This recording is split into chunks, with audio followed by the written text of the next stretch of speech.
I'm watching over my niece, Emily, at my brother's house while he and his wife are on a trip. We discuss plans for tomorrow excitedly. As we talk, Emily surprises me by opening the closet door and sliding in without hesitation.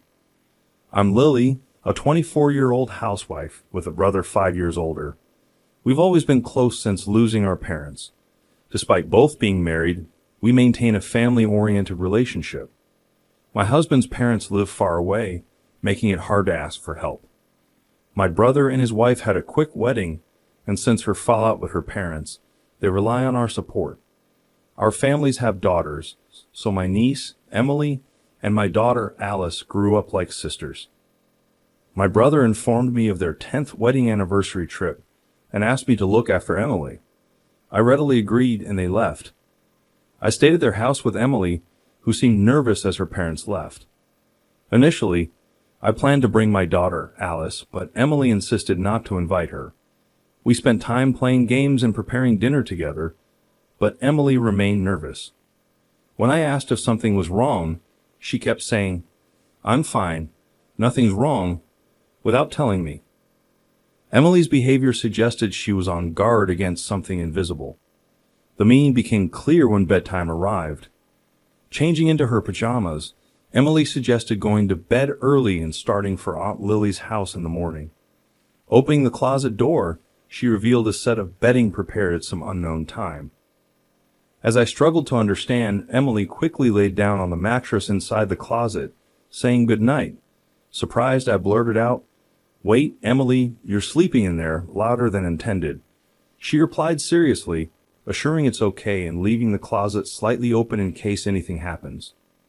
Attempting to hide my confusion, I suggested we sleep together. After a few tries, Emily reluctantly agreed and got into my bed.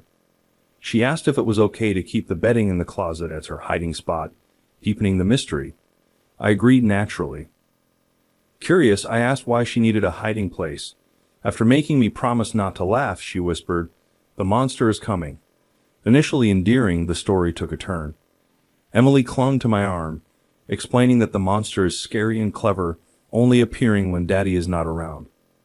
Her mom drives the monster away and Emily must stay in the closet until it's safe. Her mom cries while doing so, and Emily tried to help once but found it too scary. When the monster pounded on the closet door and Emily trembled, I sighed, realizing the monster might be real.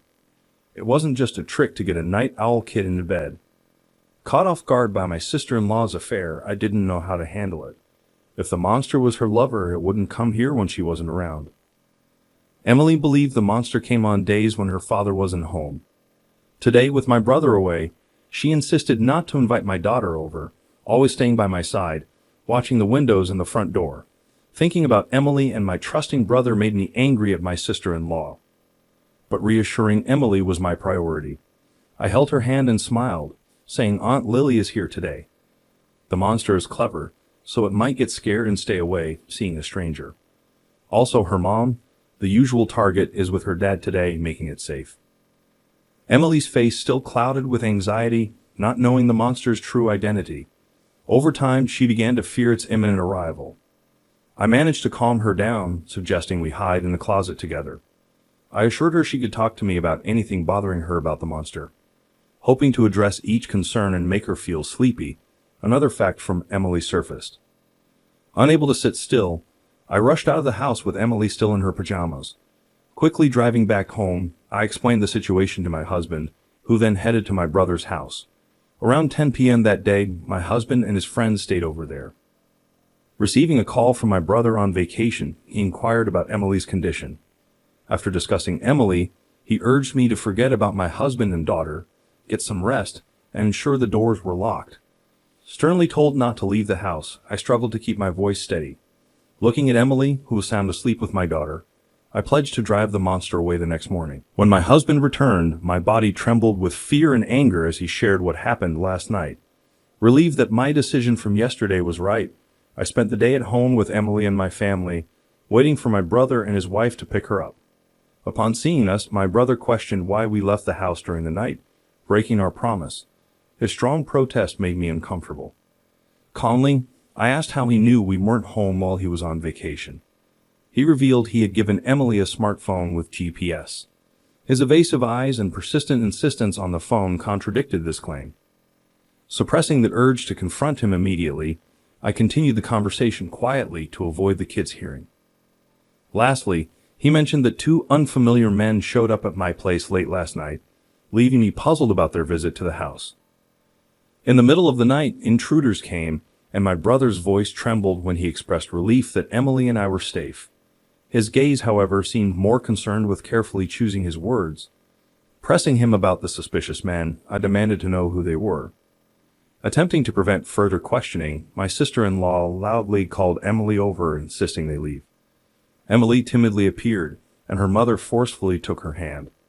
Suddenly, my brother changed his demeanor, stating he wasn't forgiving me, but that they were leaving for the day. He started pushing Emily towards the door, despite her clear reluctance to leave. Protesting and trying to stop them, I was ignored. Emily, resisting her parents, reached out towards me. Quickly, I pulled her behind me, sheltering her. My sister-in-law raised her voice in surprise, letting go of Emily's hand. Ignoring us, my brother and his wife spat aggressive words and rushed over. Fueled by anger, my husband and I were determined not to let them take Emily. We managed to force them out of the room, and at the front door, waiting police officers swiftly apprehended my brother and his wife. The disoriented couple argued with the police, claiming they took their daughter from home and locked her up. Insisting on Emily's immediate return, my brother argued that if they don't give her back, they should be detained. Meanwhile, my sister-in-law stood silently by the police officer, not trying to call Emily over. My brother shouted at Emily to come to him, but her refusal, influenced by the severity of her father's demeanor, kept her by my side. Realizing things weren't going his way, my brother yelled in the entrance, but he was completely restrained by the police officer. Witnessing this, my husband pushed his smartphone in front of my brother's face. Seeing that, I told Emily and my daughter to wait once more in the other room and shut the door to avoid them hearing the audio. After confirming this, my husband started playing a video he had recorded at my brother's house the night before. Without uttering a word, my brother and his wife's faces turned pale upon seeing it. The video began with a key slowly turning in the lock of the house, revealing they had used a spare key. Two men quietly entered the room, appearing in high spirits, and greeted each other, mentioning my brother's name. They didn't know they had company, and one of them mentioned a discount because she's his sister, looking over at my husband and his friends. When my husband's friend gave a vague response, one of the men boasted about being good friends with my brother and his wife, getting an even bigger discount, mentioning a specific amount. They mentioned they were lucky to play with the kids today. The profile of the man who laughed sounded grotesque. Although I couldn't see the screen, the audio alone made my skin crawl. My husband's friend then bombarded the men with questions, asking if they often came to this house and if they always came as a pair. Sensing something was off, the men asked where Emily and I were. Seeing my husband's enraged expression as he responded that we're not here, they finally realized the gravity of the situation and quickly fled. Until the very end, they were either unaware of my husband's recording or deliberately didn't mention it. My brother, supposed to be their close acquaintance, seemed to have discovered the existence of the video for the first time and was shaking. Frantically, he stated he didn't know anything and had been framed. Despite my previous belief that my brother was uninvolved and my sister-in-law was the mastermind, the video contained clear evidence of my brother offering up Emily and me. His ignorance wouldn't convince anyone. Consequently, my brother was taken away by the police, and my sister-in-law, feigning ignorance, ended up in custody with him at a later date. The police interrogated my brother and his wife, who eventually confessed to everything and were subsequently arrested. It turned out my sister-in-law had a scheme where she would lure men into their home on the nights my brother worked late shifts, receiving money from them. Realizing a demand for children among certain groups, she carefully exploited Emily in a way that wouldn't break the law. Emily, who knew nothing and was trying to help her bullied mother, was photographed posing as instructed. The pictures were supposed to be innocent photos of a child, but my sister-in-law went out of her way to take these photos with a disposable camera, developing them and showing them to her customers, inducing a bidding war like an auction. She only lent out the photos, she never sold them. As despicable as this was, it should have had nothing to do with my husband and me. When my brother became aware of his wife's business, instead of scolding her or protecting his daughter, he started gathering men to become customers, thinking more staff meant more revenue. To force me into working, he continued to threaten me by taking photos of the scene. They carefully chose a day when the neighbors wouldn't be around, locked Emily and me in their house, exchanged the spare key for a large sum of money, and went out of town for an overnight trip to prove their innocence. However, they didn't expect Emily, who had always obeyed my sister-in-law without question, to regret telling me about the monsters to protect me. While Emily didn't understand most of what was happening, she knew the monsters were targeting them. That night, when I learned about Emily's predicament, I asked my husband to capture images of these so-called monsters. With leaked information, police acted promptly when we reported it. We also informed Child Protective Services, ensuring Emily's protection.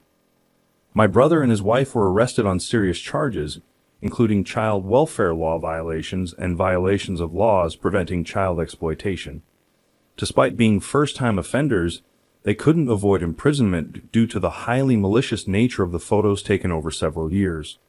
Fortunately, my sister-in-law hadn't digitized or sold Emily's photos, preventing any leakage. The revelation left me shocked, wondering how my once kind and reliable brother could become such a terrible person. We had been helping each other out as usual until then, and the fact that I didn't notice this distortion scares me. Anyway, I want them to face what they've done. Following the arrest of my brother and his wife, the so-called monsters were also brought in for questioning by the police. They argued their innocence, claiming that because their plans had not been successful, they weren't guilty.